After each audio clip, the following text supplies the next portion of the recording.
Let's bring in Andy Hodges from hitthatline.com. Andy, how you doing, my man? I've been talking with Andy for a couple of weeks about this NIL thing, and Andy's got some interesting takes on this. Andy, how you doing today? I'm doing fine. I've been out driving. I drove from the mothership in Fort Smith up here back to Fayetteville. Did they acknowledge you when you're down there is actually the question. Not really. I mean, I was there and kind of, I'm the little gremlin in the computer room, so I did my thing and came back. So you, a couple of days, wrote a story a couple of days ago on Arch Manning. And the headline is, Arch Manning could be the first $10 million a year player as a freshman in college. And I know that's, I don't want to say that's everybody's fear, but I think that's kind of everybody's worst case scenario is that there are college athletes making multi-million dollars as freshman or sophomore. And I don't know how you were as a 19 or 20-year-old, but I could barely manage a $200 bank account. Oh, yeah, I screwed up more than most people at that age. I mean, that's ridiculous. But here's the difference with Arch Manning. Arch Manning won't be having to do that. And I have been told since I wrote that column by people who know the Manning family much better than I do, by people who are in a position to know, that $10 million a year may be low. Whoa. And it was put to me like this. How much do you think a national brand company would do to have a commercial with Arch Manning, Eli Manning, and Peyton Manning in the commercial? Okay. So managed and controlled by his dad, who already does that. Okay, so I'm going to stop you here because I'm going to ask you a pretty simple question. Okay, that I understand kind of where you're going there, but who are the companies that are going to line up for someone like Arch Manning and pay him $2 million a year to endorse their products? I mean, who are the most likely suspects? I think you're talking national insurance companies, national, auto companies, things like that want the brand recognition. And, hey, they're going to be paying Peyton and Eli, too. But to have the three of them and then they split it up. Here's the difference with Arch Manning, guys, from any other player that I can think of. He has the name recognition, obviously, being a Manning. He has the strong family support system that is a very close-lipped. They don't have leaks because it's a very tight circle. He has a family that is very familiar with media and marketing and how that works and how to maximize the dollars. And he has the skill set to follow through on it. I can't think of another player at the marquee position, at the celebrity position. I can't remember another player in my lifetime that has that combination that you could even begin to think about it. I don't think Arch Manning is going to be the rule. He's going to be the exception that proves the rule, which is this whole deal. My guess, and this is just purely a guess, my guess is this is going to be like an inverted mushroom. You're going to see a rash of this stuff starting, over the next year. At some point, every business is going to say, what are we getting back for the amount of money that we are spending? Because we are spending X amount of dollars and we're not seeing any increase in business. What happens? Every businessman does that. What happens if he hits the college campus and he sucks? Then what? I honestly, it could go. They could be buying the Manning name. They could just quietly cancel the deal. Now, Peyton Manning's already, you mentioned like insurance companies. Peyton Manning's already doing, what is it, Nationwide, whatever it is. Yeah. I mean, that would seem like a natural fit. But are you buying Arch Manning or are you buying Eli and Peyton? And Arch is just, that's part of the package. That's the bait to get the other two. I think you're buying the Mannings. And Arch can be included in that. You're going to have individual businesses. It depends on which direction it goes. personally, and I'm not saying this, citing a source because I don't have one. This is just a guess based on the landscape now. I think it's a 3-horse competition for Arch Manning between Clemson, Alabama, and Texas. And quite frankly, Texas is probably the best in name, image, and likeness of those 3. Because they have a huge marketing apparatus. It's a state without a state income tax.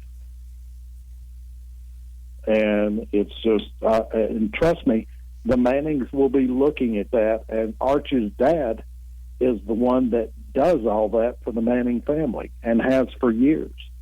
And he's very good at it, obviously, with Peyton and Eli. I mean, Eli gets national commercials. Eli's about as exciting as me interviewing the Wall. And the Wall will be part of that package. Speaking of NLI, could we see it possibly where people or businesses quit funneling money to the foundation and instead go directly to the player to get more direct access to said players? We could. I think the universities are going to try and regulate it. See, here's the unknown wild card, Blair. We don't know how this is all going to play out because the NCAA has just basically said, y'all figure it out on your own. That's basically what they said, because they know they can't enforce the rules they have that are nothing like this. They can't even enforce that. They're not about to try to enforce it. Now you've got state legislators passing laws like Arkansas that takes effect at the first of the year. Okay, we haven't seen the court challenges to those regulations. How does it play out in court when a player hires a lawyer that says, well, I've got this, Adidas is offering me X amount of dollars. Yeah, the university may be getting Nike, but why is that infringing on my right to do it? We've already had those in the NFL and pro sports. You've got players wearing a different brand than what the team is licensed with, and they have to cover the logos with tape. So, I mean, this thing is not going to be sorted out for years. We don't know what the rules are starting out, and they're going to be making it up as they go along. And it's going to be the Wild Wild West. And for somebody like me, who is an agent of chaos, this is going to be great because there's going to be a column every week about something. And they're going to be just making it up and flying along as they go. We're talking with Andy Hodges from hitthatline.com. This is the your drive home powered by Mr. Sparky. Andy, I want to ask you a little bit about what we saw down at Miami. And this is the way I always thought this was going to go, where some booster who's got more money than sense just starts pouring money into a general account that kids can draw on. And I just kind of want to get your opinion on that. Is that the model for everybody but the Arch Mannings? I think it could be if they don't try to throw up a roadblock to stop it. That's more in line with what the players, when they were trying to form this, and the former players who were trying to form it. Remember, this deal was originally, and it was pushed by a lot of people in the national media. These universities are making $100 million off sports coming in. The players should be paid. Well, the university said, we ain't paying you out of our money. But we're going to lobby the NCAA and get them to remove restrictions so you can go earn the money you earn. It's going to be eat what you kill, like this. It's going to be all over the map. It's going to be different. Things were a lot simpler when I was coming up. Y'all were talking earlier about how old y'all are. When I came up, there were no restrictions on athletes working in the summer. It was all over the place. There were guys getting $10,000 and never showing up at the job. Yeah. And nobody really cared. And that's what has happened. The schools aren't going to write a check out of their general athletic department funds. That's a nightmare. Are they state employees at that point? Do they qualify for state, the benefits and stuff that you get being a state employee? Well, nobody wants to open that can of worms. So it's kind of, hey, okay, y'all go get what you can get. We're going to try to control it and regulate it and keep you from conflicting with our paying sponsors. But at some point in time, there's going to be a conflicting paying sponsor that's going to come to an athlete and say, we would give you X amount of dollars, but your university's going to block it. They're going to get a lawyer. The whole thing's going to land in court, and I don't know how that'll turn out. I wouldn't even begin to predict that. In retrospect, should the universities have gone to the stipend method to avoid this sort of chaos, or would we have wound up here anyway? Well, they've been doing a stipend for years. I'm talking about like a salary, Above basically making them employees. I don't know how you can regulate that between states. I don't know who is the controlling body that would put a cap on that. For example, say it's $2,000 a month for every athlete in a university. Okay, $2,000 a month goes farther in Fayetteville, Arkansas than it does in Los Angeles, California, or someone going to school at, say, Rutgers. The $2,000 is going to go a lot further than it will there. How do you account for that? Who's going to make that call? Who's going to control that variable? There are so many questions and no answers that we're just going to be figuring this out as we go. It's going to be a surprise every week somewhere. And sooner or later, lawyers are going to get involved, and then it's going to get even more interesting.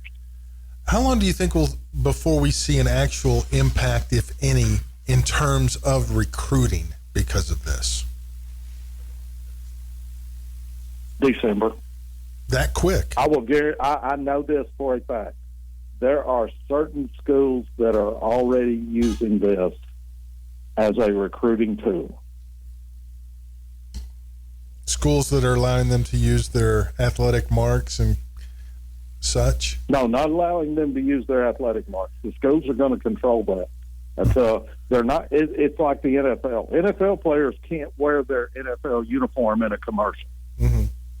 They can't have the team name because Jerry Jones decided he wanted to get paid on Troy Aikman doing a Coca-Cola commercial while Jerry Jones had a contract with Pepsi. So they basically ended, you can't stand up there and say, I'm Troy Aikman of the Dallas Cowboys. But it's going to be the same thing.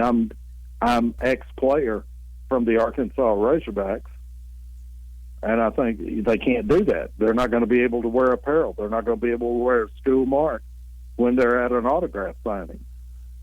And that's different from the way it was when I was coming up because, I think, Blair, you were talking earlier about a deal back in late 70s, an autograph signing.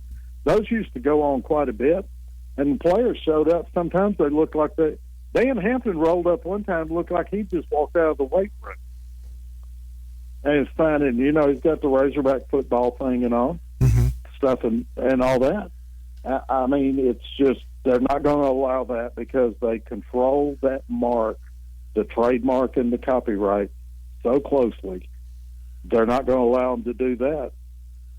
So it's going to be the players who have the personality that can talk, that can communicate, that can be entertaining without talking about football, without talking about sports, are going to be the ones that make the most money, and that might not be the best players. Here's a hypothetical question. I'm a business owner, and I find the next big thing in 12th grade, high school kid. Use somebody like LeBron, who's got that sort of presence. What's to prevent me from going to a high-profile high school athlete and locking him down on a deal? Ain't my rules. I don't care what the NCAA. I'm only interested in promoting my brand and my company. I couldn't care less what the NCAA or this NIL does. It's like, and truthfully, I mean, all I want is this kid to promote my brand. How far can this possibly go?